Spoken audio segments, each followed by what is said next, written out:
පුද්ගලයා තමයි බානුක රාජපක්ෂ. බානුක රාජපක්ෂ යාගේ අත් දෙකෙන්ම මගේ බෙල්ලට දාපු මාලයක්. හලෝ මම ඔයගොල්ලන්ට දෙයක් කියන්න. මේ වෙනකොට මගේ නිවුස් එකක් යනවා හැබැයි වැරදි විදිහට.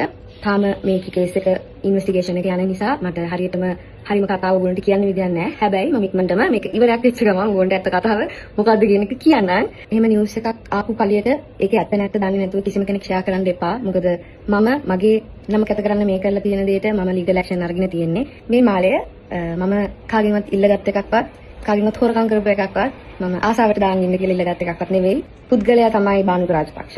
බානුක රාජපක්ෂ යාගේ අත් දෙකෙන්ම මගේ බෙල්ලට දාපු මාලයක්. මම ගැන කන්සර්න් වෙලා මට කෝල් කරපු අයට මට මෙසේජ් කරපු අයට ගොඩාක් ස්තුතියි ඔයගොල්ලෝ හැමෝටම. සහ මේ නිවුස් එක ෂෙයා කරන්න කලින් මට කතා කරලා මේක ඇත්තද කියලා අහපු කට්ටියට ගොඩාක් පිං ගොඩාක් ස්තුතියි. මම දවසක් දෙන්න මම මේ නඩුව ඉවර වෙච්ච ගමන් ඔයගොල්ලන්ට මාධ්‍ය ප්‍රකාශනයක් කරන්නම්. ඒක ඇත්තටම සිද්ධ වුණේ මොකද්ද කියන එක.